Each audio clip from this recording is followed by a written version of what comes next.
Cookery சேனலை பார்த்து யார் வேணாலும் சமையல் பண்ணலாம். ஆனா சுவையான சமையல் பண்றது எப்படி? நான் இதயம் நல்லெண்ணெயில சமையல் பண்றேன். ஆஹா ஓஹோன்னு பாராட்டுறாங்க. நீங்களும் இதயம் நல்லெண்ணெயில சமையல் பண்ணுங்க, பாராட்ட வாங்குங்க. தினம் தோறும் வாங்குவே இதயம் இதயம். இன்றைய தினம் ஸ்டாலின் அவர்கள் பல பொதுக்கூட்டத்தில் பேசுவதெல்லாம் திராவிட முன்னேற்ற கழகம் 2026 சட்டமன்ற பொது தேர்தலில் அவருடைய தலைமையில் அமைக்கப்பட்ட கூட்டணி 200 இடம் வெற்றி பெறுவதாக கனவு கண்டு கொண்டிருக்கின்றார். ஸ்டாலின் அவர்களே, இந்த அரூர்ல திரும்பி பாருங்க, காணொலி காட்சியில பார்த்துக்கிட்டு தான் இருப்பீங்க.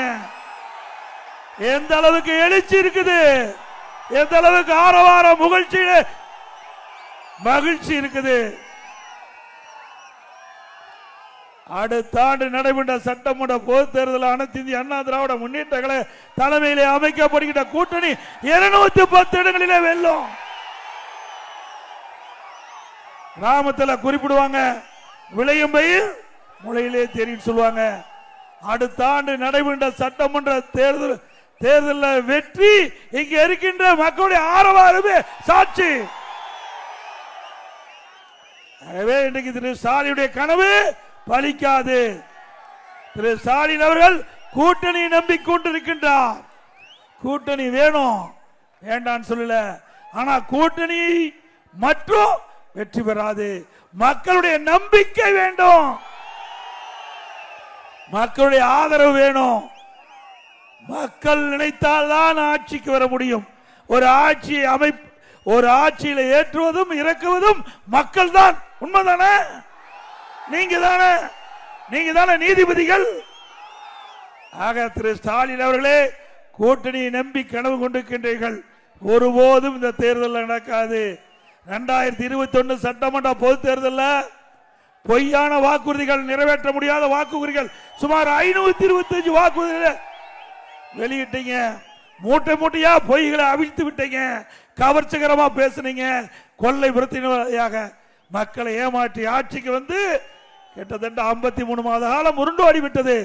53 மாத காலத்தில் அரூர் சட்டமன்ற தொகுதியில் ஏதாவது ஒரு பெரிய புதிய திட்டத்தை திமுக ஆட்சியில் கொண்டாந்தாங்களா?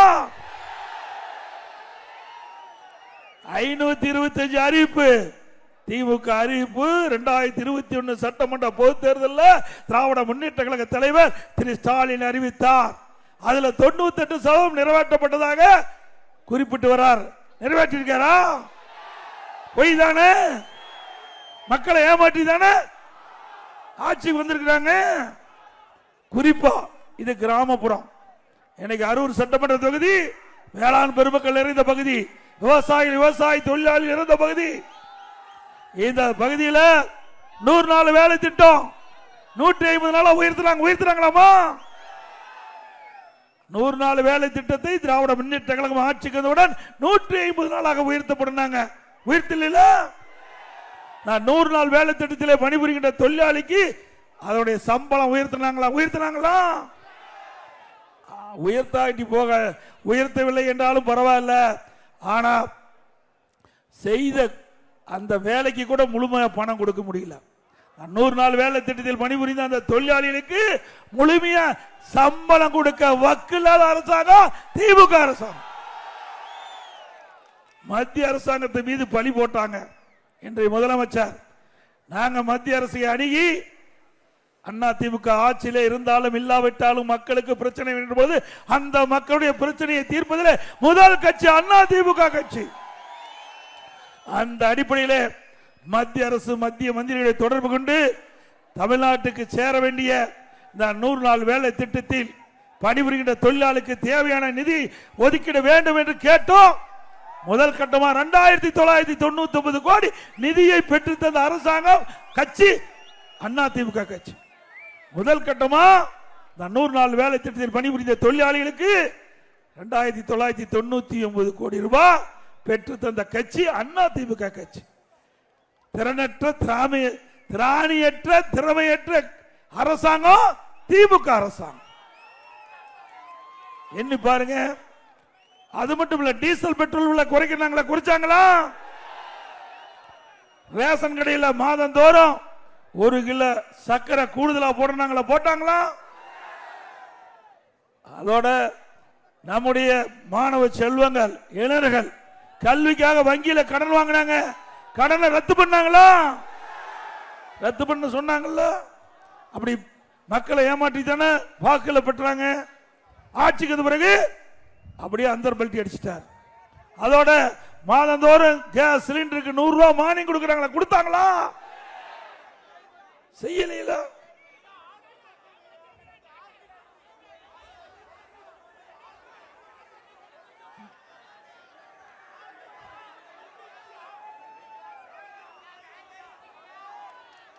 காது கேட்கல. நான் பேசுகிறேன் கூட. கடைசியா உங்களுடைய கோரிக்கையை நான் பேசுகிறேன். அங்கிருந்து பேசின காது கேட்கல. அதோட நான் கிட்டத்தட்ட அரூர் சட்டமன்ற தொகுதியில் 166வது சட்டமன்ற தொகுதியில் எழுச்சி பயண பொதுக்கூட்டத்தில் பேசிட்டு இருக்கிறேன். எனக்கே ஒரு ஆச்சரியம் என்னன்னா, பல மாவட்டத்தில் பல சட்டமன்ற தொகுதியில் எழுச்சி பயண பொதுக்கூட்டத்தில் பேசும்போது ஒரு காவலர் கூட பார்த்தது கிடையாது. ஒரு காவல் பாதுகாப்புல பார்க்கல. ஆனா இன்றைய தினம் காவலர்கள் பாதுகாப்பு வழங்குறாங்க. ஏங்க, இந்த பாதுகாப்பை மற்ற கட்சிக்கு வழங்கி இருந்தா 46 உயிர் போயிருக்காது. எதுக்கு ஓர வஞ்சன? ஆளுங்கட்சி முதலமைச்சர் அதே கரூர்ல ஒரு பொதுக்கூட்ட நிகழ்ச்சி நடத்துறார். அந்த பொதுக்கூட்ட நிகழ்ச்சியில ஆயிரக்கணக்கான காவலர்கள் ஆளே இல்லாத இடத்துல நிறுத்தி வச்சுக்கிட்டு பாதுகாப்பு கொடுக்கறீங்க. அதே நேரத்தில் ஒரு கட்சி, அது எந்த கட்சின்னு உங்களுக்கு தெரியும், கரூர்ல ஒரு பொதுக்கூட்ட நிகழ்ச்சி ஏற்பாடு பண்ணியிருக்கிறாங்க. அந்த பொதுக்கூட்டத்தில் பாதுகாப்பே இல்லாத ஒரு சூழ்நிலை. நீதிமன்றத்தில் போய் அனுமதி வாங்கிட்டு வராங்க. எப்போ அந்த கட்சி நீதிமன்றத்தில் அனுமதி வாங்கி அந்த அனுமதியில பாதுகாப்பு கொடுக்க வேண்டும் என்று தெரிவிக்கப்பட்டிருந்தோம். பாதுகாப்பு கொடுக்கல. ஆனா பாதுகாப்பு கொடுக்கப்பட்டிருந்தா 41 உயிரை நாம் இழந்திருக்க மாட்டோம். எவ்வளவு கொடூரம்! நம்ம குடும்பத்தில் ஒருத்தர் இருந்தா எப்படி வேதனைப்படுவோம்? எப்படி வேதனைப்படுவோங்க? கஷ்டம் இல்ல, உண்மையாலும் மன வேதனை. ஆனா அவர்களும் அதை பத்தி கவலைப்படுறதில்லை. ஏன்னா கவலைப்படாத முதலமைச்சர் தான் இன்றைக்கு முதலமைச்சர். சொல்றார் என்ன? தமிழ்நாட்டை தலைகுனிய விடமாட்டேன்னு சொல்றார். தமிழ்நாட்டை தலைகுனிய விடமாட்டேன்னு சொல்றார். ஸ்டாலின் அவர்களே, 27ஆம் தேதி எத்தனை பேர் தலை சாய்ந்து தூக்கிட்டு போனாங்க? எத்தனை பேர் தலை சாய்ந்து உயிருக்கு போராடி தூக்கிட்டு போறீங்க? தமிழ்நாடு மட்டுமல்ல, இந்திய நாடே அதிர்ந்து போய் விட்டது. ஆக எங்க போய் தமிழின தலை நிமிர விட்டீங்க? எவ்வளவு கொடுமை, எவ்வளவு கோர காட்சிகள் பார்த்திருப்பீங்க நீங்க. ஆக ஒரு அரசாங்கம் நாட்டு மக்களுக்கு பாதுகாப்பு கொடுப்பது கடமை. அதுவும் காவல்துறையை வைக்கிறவர் முதலமைச்சர் திரு ஸ்டாலின். என்ன பண்ணிட்டு இருக்கிறான்னு தெரியாது. இங்கதான் சொன்னார் பொம்மை முதலமைச்சர். அப்படி இருக்கிற முதலமைச்சர் வச்சுட்டு என்ன மக்களுக்கு பாதுகாப்பு கொடுக்க முடியும்? திரு ஸ்டாலின் அவர்களே, இன்றைக்கு மக்களுக்கு பாதுகாப்பு கொடுப்பது உங்களுடைய கடமை, உங்களுடைய அரசாங்கத்தினுடைய கடமை. அந்த கடமையை செய்யுங்க. நான் காவல்துறையை குறை சொல்லி நான் பேசவில்லை. ஏனென்றால் காவல்துறை இயக்கின்றவர்கள் அந்த முதலமைச்சர், அவருடைய தலைமையில் தான் இந்த காவல்துறை செயல்பட்டு இருக்குது. நானும் முதலமைச்சராக இருந்தவன், 4 ஆண்டு கால முதலமைச்சராக இருந்தேன். அம்மாவோ கிட்டத்தட்ட 6 முறை தமிழகத்துடைய முதலமைச்சர் பொறுப்பேற்று ஆட்சி புரிந்தாங்க.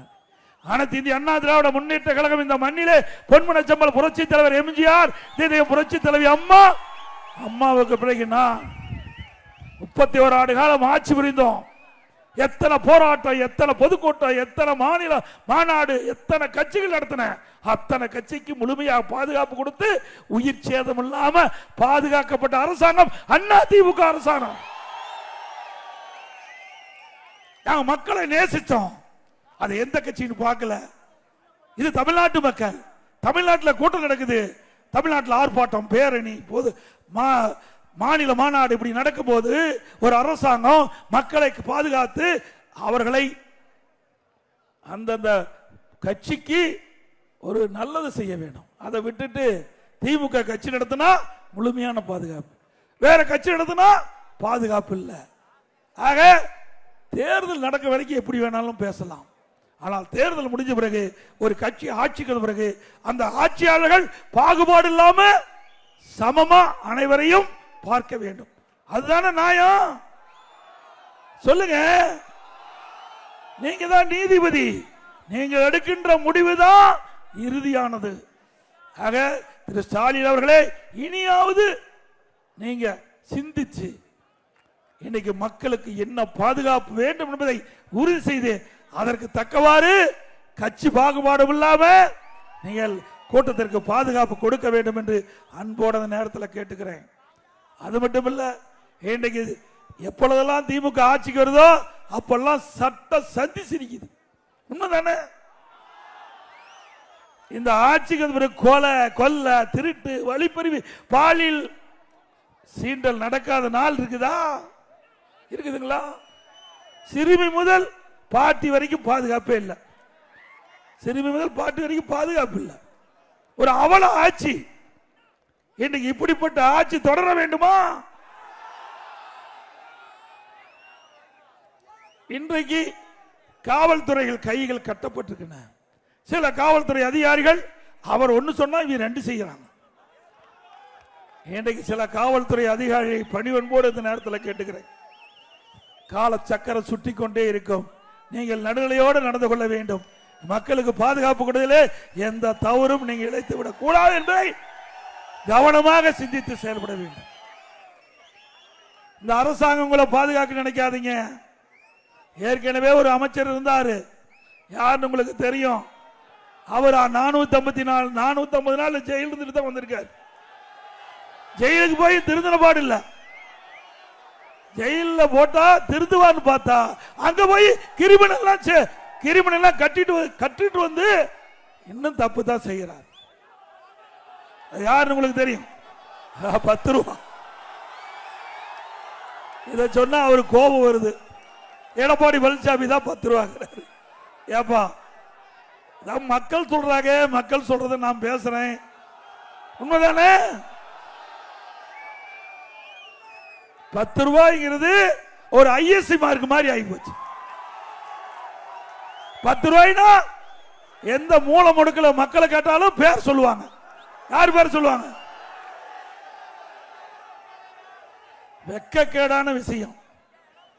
ஆக எந்த ஒரு ஆட்சியிலையும் இப்படிப்பட்ட பேரு எவருக்கு வந்ததில்ல. அந்த பெயரை பெற்ற மனிதர் நீங்க சொல்றவர் தான். கொஞ்ச நஞ்சமா கொள்ளையடிச்சாங்க. கிட்டத்தட்ட தமிழ்நாட்டில் 6000 டாஸ்மாக் கடை இருக்குது. ஒவ்வொரு பாட்டிலுக்கும் 10 ரூபா அதிகமா வசூல் பண்ணிட்டு இருந்தாங்க. ஒரு நாளைக்கு 1.5 கோடி பாட்டில் விற்குது. அப்படின்னா 10 ரூபா அதிகம்னா இன்னைக்கு 15 கோடி ஒரு நாளைக்கு. மாசத்துக்கு 450, வருஷத்துக்கு 5400, 4 வருஷத்துக்கு 22,000 கோடி கொள்ளையடிச்சிருக்காங்க. கொஞ்சம் 22,000 கோடி.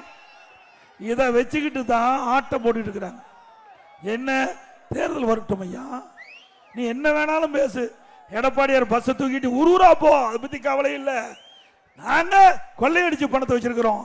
தேர்தல் நேரத்தில் பணத்தை தண்ணி மாதிரி வாரி விடுவோம், மக்களை ஏமாற்றி வாக்களை பெறுவோம் என்று சொல்றாங்க. நடக்குமா? அவர்கள் பகல் கனவு கொண்டுகிட்டு இருக்காங்க. அவர்கள் பணத்தை நம்பிக்கொண்டிருக்கின்றார்கள். நாங்கள் மக்களை நம்பிக்கொண்டு இருக்கின்றோம். ஆக பணம் எப்பவுமே உதவாது. ஒரு குறிப்பிட்ட நேரம் தான் உதவும். மக்கள் தான் நிரந்தரமாக உதவுவார்கள். ஆனால் இன்றைக்கு ஆட்சியாளர்கள் கொள்ளையடித்த பணத்தை வைத்து 2026 சட்டமன்ற தேர்தலிலே வெற்றி பெற்றுள்ளோம் என்று கனவு கண்டு கொண்டிருக்கின்றார்கள். அந்த கனவுக்கு மரணடி கொடுப்பீங்களா? அது மட்டுமல்ல, இந்த அரூர் சட்டமன்ற தொகுதியில் விவசாய பிரிவு மக்கள் அதிகமா இருக்கிற பகுதி. விவசாயத்தை நம்பிதான் விவசாய தொழிலாளி இருக்கிறாங்க. உண்மைதானே? நானும் ஒரு விவசாயியாக உங்கள் முன் நின்று பேசிக் கொண்டிருக்கின்றேன். எனக்கு வேற எந்த தொழிலும் இல்லை, விவசாய தொழில் தான் பிரதான தொழில். ஆக வேளாண் பணி என்பது ஒரு கடினமான பணி. இந்த விவசாயிக்கு விவசாய தொழிலாளிக்கும் இன்றைக்கு மழையும் பொருட்படுத்த மாட்டாங்க, வெயிலையும் பொருட்படுத்த மாட்டாங்க. அது மட்டும் இல்ல, இரவு பகல் எதுவுமே இல்லை. இப்படி உழைக்கின்ற வர்க்கம் விவசாயி தொழிலாளி. அவர்கள் ஏற்றம் பெறுவதற்கு அதிமுக ஆட்சி அமைந்தவுடனே பல திட்டங்கள் உங்களுக்காக கொடுக்கப்படும், அறிவிக்கப்படும், நடைமுறைப்படுத்தப்படும். விவசாயம் தான் சரி, விவசாய தொழிலாளியா தான் சரி, இருவருக்கும் நல்ல திட்டங்களை கொண்டு வந்து அவருடைய வாழ்க்கை ஏற்றம் பெறுவதற்கு அதிமுக ஆட்சி அமைந்தவுடன் நடவடிக்கை எடுக்கப்படும் என்பதை இந்த நேரத்தில் அன்போடு தெரிவிக்க விரும்புகிறேன். அதிமுக ஆட்சி இருக்கின்ற பொழுதுதான் இந்த வேளாண் பெருமக்களுக்கு நீர் முக்கியம். எப்படி உடம்புக்கு உயிர் முக்கியமோ அதுபோல விவசாயிக்கு நீர் முக்கியம். அந்த நீரை விவசாயிகளுக்கு முழுமையா தர வேண்டும். அதற்காக குடிமராமத்து திட்டத்தை கொண்டாந்தேன். ஏரி குளம் குட்டை எல்லாம் அதிமுக ஆட்சியில விவசாய பங்களிப்போடு தூர்வாரப்பட்டு அந்த ஏரிகள் ஆழப்படுத்தப்பட்டு மழை காலத்தில் பெய்கின்ற நீர் முழுவதும் சேமித்து வச்சோம். அதனால நிலத்தடி நீர் உயர்ந்து விவசாயத்திற்கு தேவையான நீர், குடிப்பதற்கு தேவையான நீர் கிடைச்சது. அந்த திட்டத்தை ரத்து பண்ணிட்டாங்க. இதுல என்ன அரசியல் தேவை? நீ நாங்க ஒரு 6000 ஏரி அல்ல தூர்வாருனா நீ ஒரு 5000 ஏரி தூர்வாரு. ஆனா அது வர மாட்டாங்க. ஏன்னா அதிமுக ஆட்சி கொண்டு வந்த திட்டம். மீண்டும் திரு ஸ்டாலின் அவர்களே, இந்த குடிமராமத்து திட்டத்தை நிறுத்தி இருக்கிறீங்க. இது விவசாயிகளுடைய வாழ்வாதார திட்டம். மீண்டும் அதிமுக ஆட்சி மலர்ந்தவுடன் இந்த நிறுத்தப்பட்ட குடிமராமத்து திட்டத்தை கொண்டு வந்து நிறைவேற்றுவோம். அதேபோல விவசாயிகள் பம்பு செட்டுக்கு மும்முனை மின்சாரம் கொடுத்தோம். 24 மணி நேரம் விவசாயி பம்பு செட் வைக்கலாம். அதுக்கு இப்ப ஷிப்ட் முறை போட்டாங்க. குறிப்பிட்ட நேரம் தான் மின்சார சப்ளை. பகல் நேரத்தில், இரவு நேரத்தில் மின்சாரத்தை விட்டா யாரு போய் மின் மோட்டாரை இயக்கி நீர் பாய்ச்ச முடியும்? அது தெரிஞ்சா தானே விவசாயம் தெரியும், கஷ்டம் தெரியும். ஆனா அவருக்கு ஒண்ணுமே தெரியாத. பொம்பை முதலமைச்சருக்கு என்ன தெரிய போகுது? ஏன்னா இந்த முதலமைச்சர் இந்த நமக்கு நாம திட்டம் ஒண்ணு வச்சிருந்தாங்க. அப்ப தலைவாசலுக்கு வந்தார். நமக்கு நாம திட்டத்தில் தலைவாசலுக்கு வந்தார். எங்களுடைய மாவட்டத்துக்கு கரும்பு தோட்டத்தில் காங்கிரீட் ரோடு போட்டு போய் பார்த்தார். கரும்பு தோட்டத்தில் காங்கிரீட் ரோடு போட்டு போய் பார்த்தார். அப்படிப்பட்ட முதலமைச்சருக்கு விவசாயிகளை பற்றி தெரியாது. விவசாயிகள் படுகின்ற துன்பம், துயரம், வேதனை எதுவுமே தெரியாது.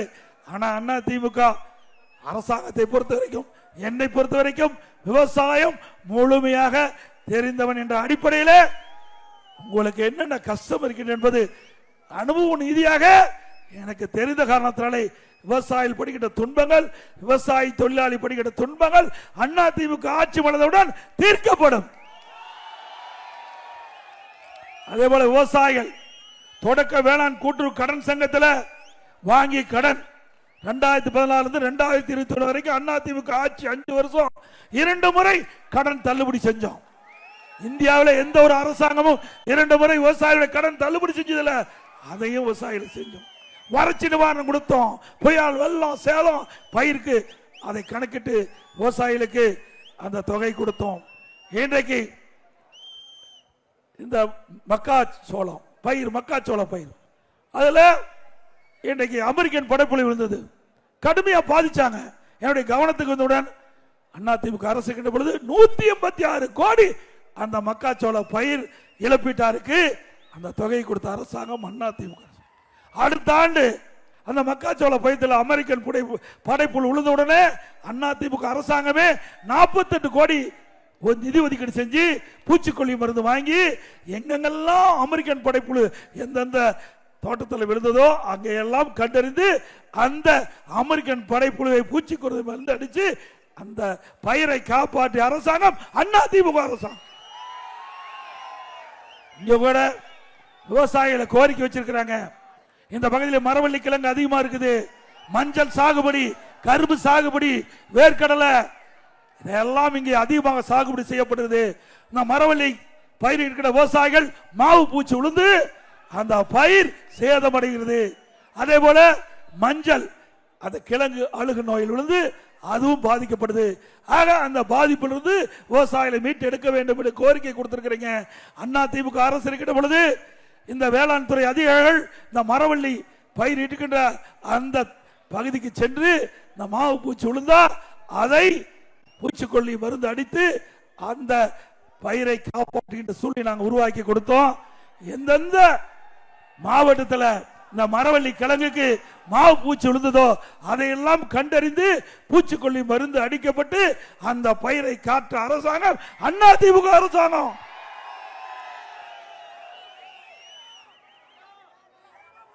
அதே போல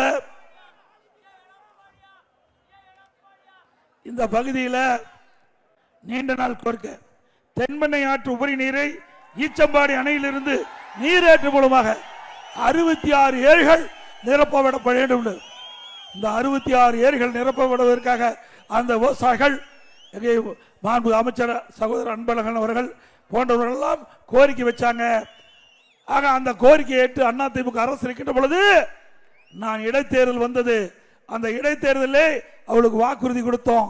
அந்த வாக்குறுதியின் அடிப்படையில் அண்ணா திமுக அரசு முதற்கட்டமாக ஆய்வு மேற்கொள்ள 10 லட்சம் ரூபாய் ஒதுக்கீடு செஞ்சு ஆய்வு பணி மேற்கொள்ளப்பட்டது. அதற்கு சுமார் 301 கோடி ரூபாய் அந்த திட்டம் நிறைவேற்றுவதற்கு நிதி ஒதுக்கீடு செய்ய இருக்கின்ற சூழ்நிலை ஆட்சி மாற்றம் ஏற்பட்டது. அண்ணா திமுக ஆட்சியில் கொண்டு வரப்பட்ட திட்டம் என்ற ஒரே காரணத்திற்காக ஈச்சம்பாடி அந்த அணை நீரேற்று திட்டத்தை கைவிட்டுட்டாங்க. மீண்டும் அண்ணா திமுக ஆட்சி மலர்ந்தவுடன் இந்த ஈச்சம்பாடி அணை நீரேற்று திட்டத்தை நிறைவேற்றி 66 ஏழு நிரப்பப்படும்.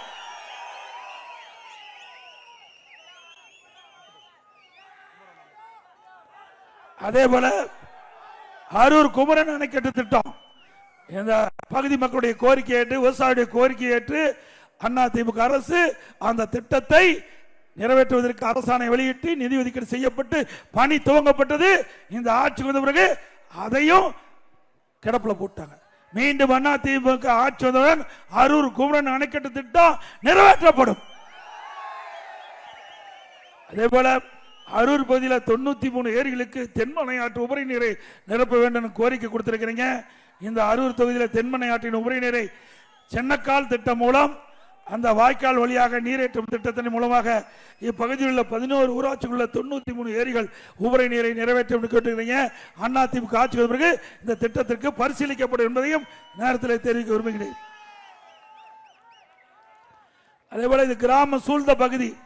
இந்த கிராமத்திலே வாழ்கின்ற அந்த குடும்பத்தில் இருக்கின்ற மாணவ மாணவி மருத்துவ கல்வி கிடைக்க வேண்டும்.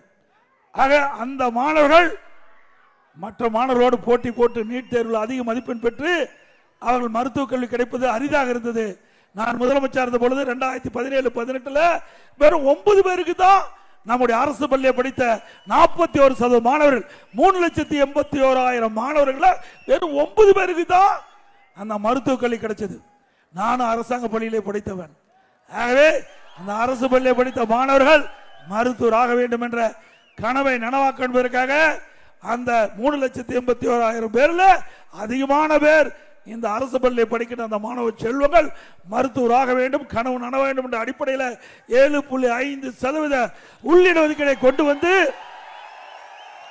நிறைவேற்றி இன்றைய தினம் அரசு பள்ளியை படித்த ஏழை குடும்பத்தை பிறந்த மாணவ மாணவி 2818 பேர் இன்றைக்கு மருத்துவ கல்வி படிச்சிட்டு இருக்கிறாங்க.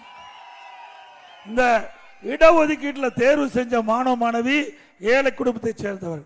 அவர்கள் இந்த மருத்துவ கல்வி கட்டணம் கட்ட முடியல. என்னுடைய கவனத்தை கொண்டு வந்தவுடன் இந்த 7.5% உள்ளிட ஒதுக்கீட்டில் தேர்வு செஞ்ச அந்த மருத்துவ மாணவர்களுக்கு கல்வி கடன், மருத்துவ கல்வி கடன் அரசாங்கமே செலுத்தும். ₹1 செலவு இல்லாம அரசு பள்ளியை படித்த மாணவர்கள் 2818 பேர் ஏழை குடும்பத்தை சேர்ந்தவர்கள் மருத்துவராகக்கூடிய சூழ்நிலையை உருவாக்கி தந்த அரசாங்கம் அண்ணா திமுக அரசாங்கம் செஞ்சமல்ல. இன்னைக்கு நாளைக்கு கூட அண்ணன் சொன்னாங்க 3 பேர் 7.5% இடஒதுக்கீட்டில் அந்த மருத்துவ கல்வி கிடைச்சு நாளைக்கு என்னிடத்துல வந்து ஆசி வாங்குறதுக்கு வருதா சொன்னாங்க. ஒரே குடும்பத்தில் 3 பேர்.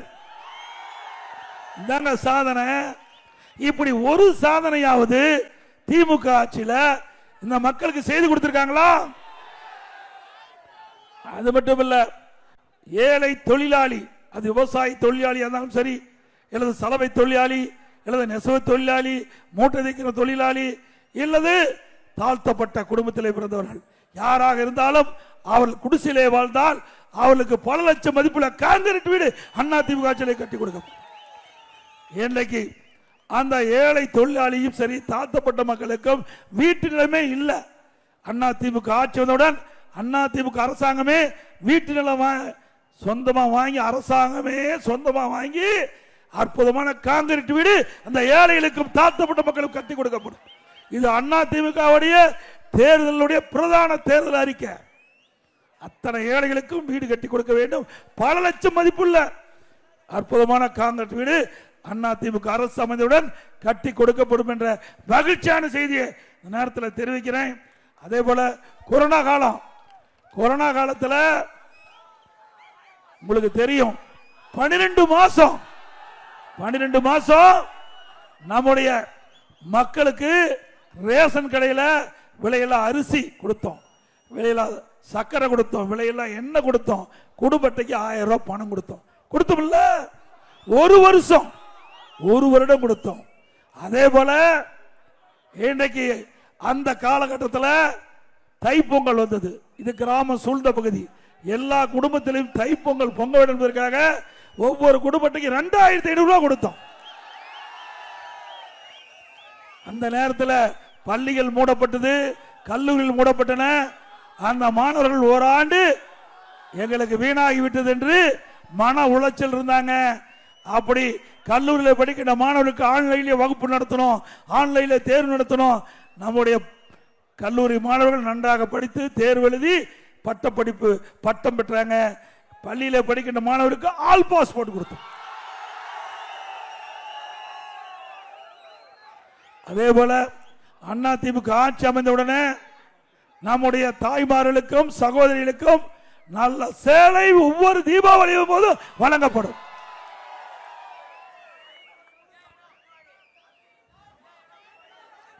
இன்றைக்கு திராவிட முன்னேற்ற கழக ஆட்சிக்கு வந்தவுடனே மின் கட்டணம் 67% உயர்த்திட்டாங்க. 67% மின் கட்டண உயர்வு. இது நகராட்சி, அரூர் நகராட்சி. இதுல வீட்டு வரி 100% உயர்த்தியாச்சு. 1000 ரூபாய் அதிமுக ஆட்சியில் வீட்டு வரி கட்டினீங்களா, இப்ப 2000 ரூபாய் வீட்டு வரி கட்டணும். அதே போல கடவரி அதிமுக ஆட்சியில் 1000 ரூபாய் கட்டினா திமுக ஆட்சியில் 150% உயர்த்தப்பட்டு 2500 ரூபாய் கடவரி கட்ட வேணும். குடிநீர் வரி போதாதுக்கு குப்பைக்கு வரி போட்டாங்க. ஆக இப்படி வரி மேல் வரி போட்டு மக்களை வாட்டி வதைக்கின்ற அரசாங்கம் தொடர வேண்டுமா?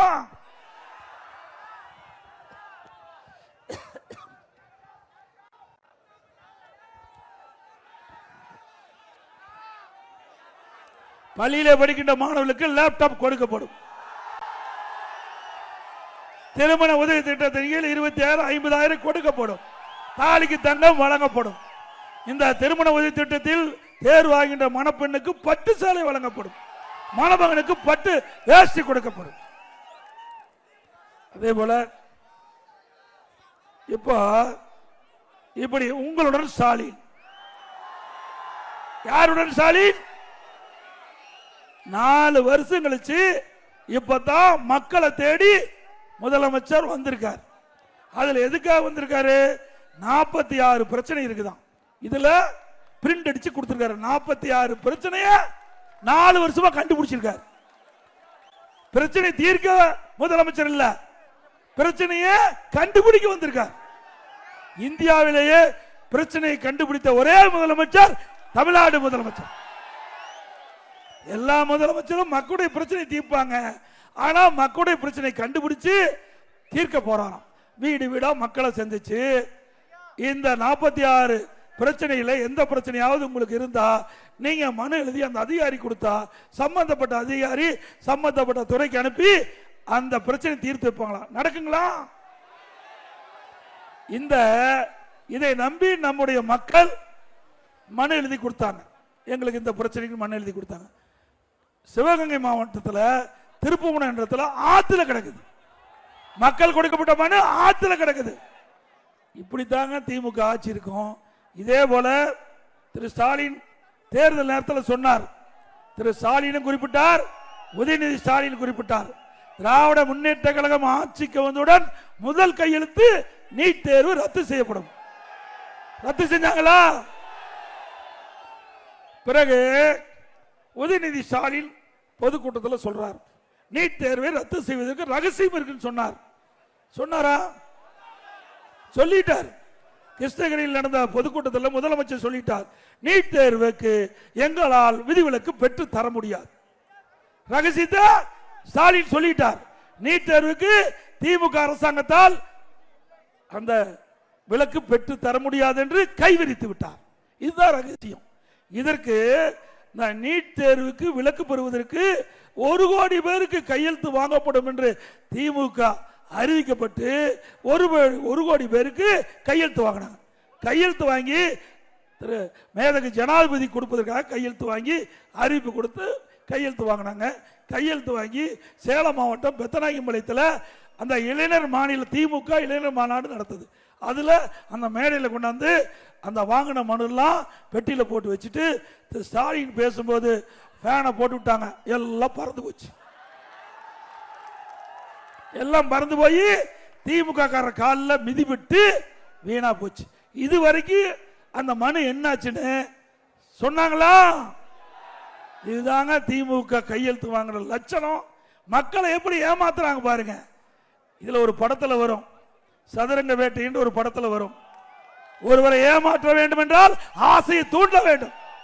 அப்படி இப்படி உங்களுடன் ஸ்டாலின் என்ற மனு அடிச்சு மக்களை ஆசையை தூண்டி உங்களுடைய கஷ்டத்தை போக்குற மாதிரி ஒரு நாடகத்தை அரங்கேற்றி உங்களுடைய வாக்குகளை பெறுவதற்காக திரு ஸ்டாலின் அரசாங்கம் போடுகின்ற நாடகம் என்பதை நாம் எண்ணி பார்க்க வேண்டும்.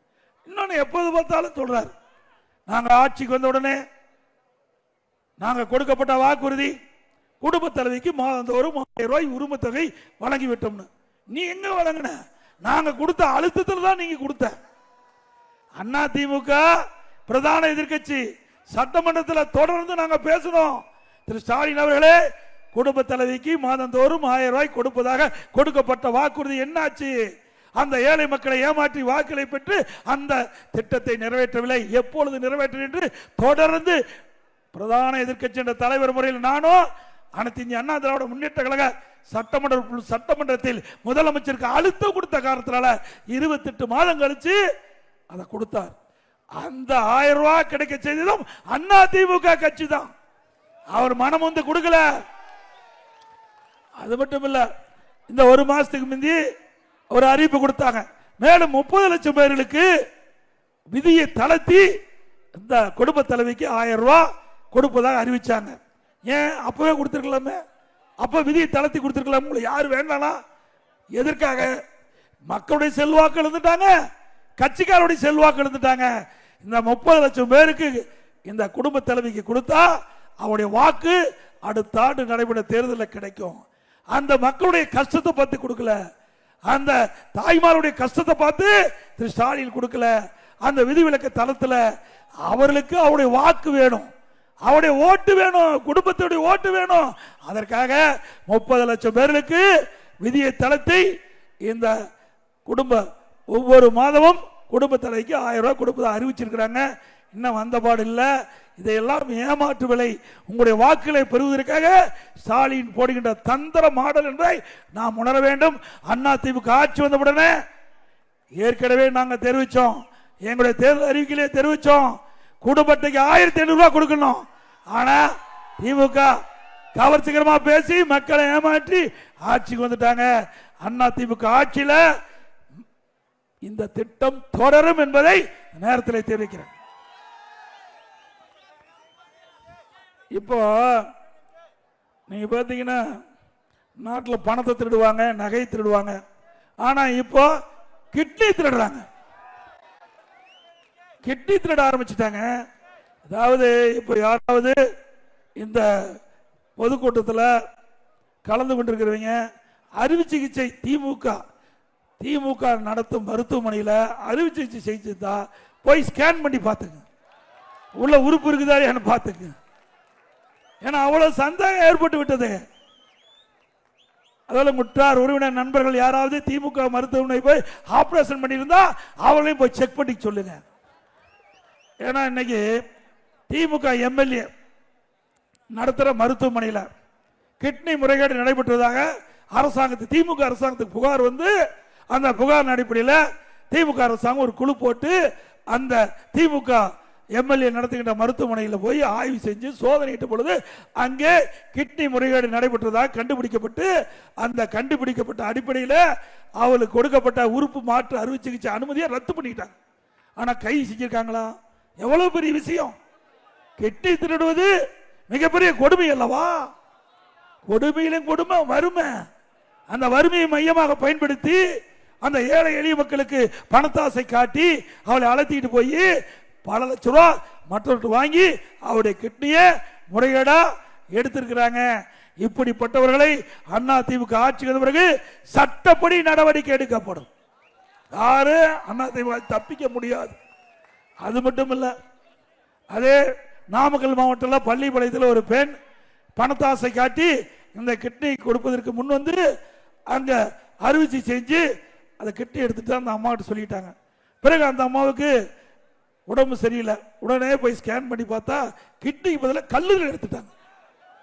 கிட்னிக்கு பதிலாக கல்லீரல் எடுத்துட்டாங்க. இப்படிப்பட்ட ஒரு மோசமான ஆட்சி தமிழகத்தில் தொடர வேண்டுங்களா? எவ்வளவு கொடுமைங்க! நாட்டு மக்கள் வறுமையில் இருக்கிறவர்கள் எல்லாம் எப்படி இந்த ஆளுங்கட்சி சேர்ந்த சட்டமன்ற உறுப்பினர்கள் இந்த அரசாங்கம் எவ்வளவு கொடுமைப்படுத்துகிறது என்பதை நேரத்தில் எண்ணி பார்க்க வேணும்.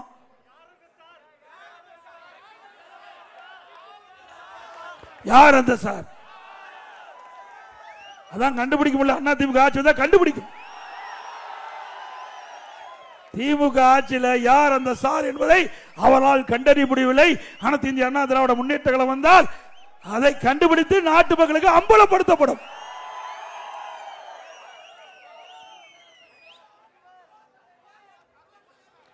அதே போல அனைத்து இந்திய அண்ணா திராவிட முன்னேற்ற கழக ஆட்சியில் தான் கிராமத்திலிருந்து நகர வரை ஏழை எளிய குடும்பத்தில் பிறந்த மாணவ மாணவி இன்றைக்கு அவர்களுக்கு பட்ட படிப்பு கிடைக்க என்பதற்காக அரூர்ல அரசு உறுப்பு கலை மற்றும் அறிவியல் கல்லூரி துவங்கப்பட்ட அரசாங்கம் அண்ணா திமுக அரசாங்கம். தருமபுரி மாவட்டத்தில் பெண்ணாகரம், பாபிரெட்டிப்பட்டி, அரூர் ஆகிய பகுதியில் உள்ள உறுப்பு கல்லூரிகளை அரசு கலை மற்றும் அறிவியல் மாற்றப்பட்டு அந்த கட்டணம் குறைக்கப்பட்டது. உறுப்பு கல்லூரினா 8000 10,000 வரை அந்த கல்வி கட்டணம் செலுத்த முடியும். அரசு கலை கல்லூரியா இருந்தால் வெறும் 1000 ரூபாய் கல்வி கட்டணம் கட்டினா போதும். அதையும் இந்த ஏழைகளுக்காக அந்த கட்டணத்தை குறைத்து அரசு கலை கல்லூரி ஆக்கினதும் அண்ணா திமுக ஆட்சியில். அரூரை தலைநகராக கொண்டு புதிய கல்வி மாவட்டத்தை உருவாக்கப்பட்டது அண்ணா திமுக ஆட்சியில். கம்பைநல்லூர் கே ஈச்சம்படியில் சிட்கோ உருவாக்கப்பட்டது. அரூர் வட்டாட்சியலுவலகம் 2.5 கோடி மதிப்பீட்டில் கட்டி முடிக்கப்பட்டது. அரூரில் நீதிபதிகள் குடியிருப்புகள் 2 கோடி மதிப்பீட்டில் கட்டப்பட்டது. சேலம் வாணியம்பாடி நெடுஞ்சாலை 320 கோடி மதிப்பீட்டில் 4 வழி சாலையாக உங்களுக்கு விரிவாக்கம் செய்யப்பட்டு இந்த போக்குவரத்து நெரிசல் இல்லாம சாலையாக உங்களுக்கு வழங்கப்பட்டது.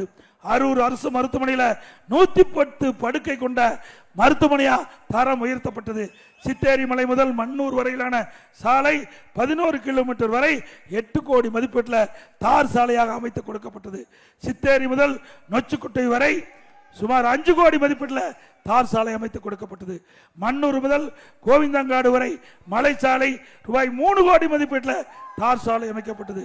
எஸ் அம்மாபாளைய முதல் மண்ணூர் சாலை 13 கோடி மதிப்பீட்டில் தார் சாலை அமைக்கப்பட்டது. அனுமந்தீர்த்த முதல் பையப்பட்டி வாணியாறு பாலம் 11 கோடி மீது கட்டி முடிக்கப்பட்டது. கீழ் செங்கப்பாடி முதல் கருங்கல்பாடி வரை ஆற்றுப்பாலம் 9 கோடி மதிப்பீட்டில் கட்டி முடிக்கப்பட்டது. பேரமண்டப்பட்டி ஆற்றுப்பாலம் 11 கோடி மதிப்பீட்டில் கட்டி முடிக்கப்பட்டது. இப்படி பல திட்டங்களை கொண்டாந்தது அண்ணா திமுக ஆட்சியில். அண்ணா திமுக ஆட்சியில் கொண்டு வரப்பட்ட திட்டத்தை நிறுத்தி வைத்த அரசாங்கம் திமுக அரசாங்கம். அந்த திட்டம் எது என்று இந்த நேரத்தில் குறிப்பிட விரும்புகிறேன். 2019-20 ஆண்டில் அரூர் சின்னாங்குப்பத்தில் 420 வீடுகள் மற்றும் பிச்சான்கோட்டையில் 504 வீடுகள் கொண்ட அடுக்குமாடி கட்டிடம் அண்ணா திமுக கட்டி முடிக்கப்பட்டது. சிக்கர் ஒட்டி திமுக அரசு திறந்தது. கோரிக்கைகள் இந்த பகுதியில் இருக்கிற மக்கள் கோரிக்கை வச்சிருக்கிறாங்க. நரிப்பள்ளி பெரியப்பட்டி ஊராட்சிகள் சந்திக்கும் தென்மண்ணை ஆறு மற்றும் கல்லாறு சந்திக்கும் கூட்டாறு அருகே தடுப்பணை கட்ட வேண்டும் இருக்கீங்க. அண்ணா திமுக ஆட்சி வந்தால் தடுப்பணை கட்டி கொடுக்கப்படும். கோட்டப்பட்டி கல்லாற்றின் குறுக்கே சிறிய தடுப்பணை கட்டி கால்வாய் நீரேற்றும் திட்டத்தின் மூலம் கோட்டப்பட்டி ஏரிக்கு நீர் கொண்டு செல்ல வேண்டும் என்று கேட்டுக்கிறீங்க. அந்த நீர் கொண்டு சென்று ஏரியை நிரப்பப்படும். வள்ளிமதுரை அணையினை தூர்வாரி வலதுபுற கால்வாயினை தீர்த்தமலை ஊராட்சி வரை நீடிப்பு செய்ய வேண்டும் கேட்டீங்க. அந்த திட்டத்தையும் நிறைவேற்றி கொடுக்கப்படும். தீர்த்தமலையின் சுற்றுலா தலமாக கேட்டுக்கிறீங்க. அதுவும் பரிசீலிக்கப்படும் என்பதை நேரத்தில் தெரிவித்து கூட்டத்துக்கு வந்துள்ள நம்முடைய தொண்டர்கள், கூட்டணி கட்சி சேர்ந்த நிர்வாகிகள், தொண்டர்கள் வாகனத்தில் பத்திரமா வீடு திரும்ப வேண்டும் என்று அன்போடு நேரத்தில் கேட்டுக்கிறேன். வாகன ஓட்டிகள் நம்முடைய பொதுமக்களை பத்திரமா வீடு கொண்டு போய் சேர்க்க வேண்டும் என்று வாகன ஓட்டிகளுக்கும் இந்த நேரத்தில் ஆலோசனை கொடுக்கிறேன். 2026ஆம் ஆண்டு நடைபெற்ற சட்டமன்ற பொதுத் தேர்தலில் அனைத்து இந்திய அண்ணா திராவிட முன்னேற்ற கழக தலைமையிலே அமைக்கப்படுகின்ற கூட்டணியுடைய வெற்றி வேட்பாளர் வெற்றி பெறுவதற்கு இரட்டை சின்னத்திலே வாக்களித்து வெற்றி பெற செய்யும். மக்களை காப்போம், தமிழகத்தை மீட்போம்.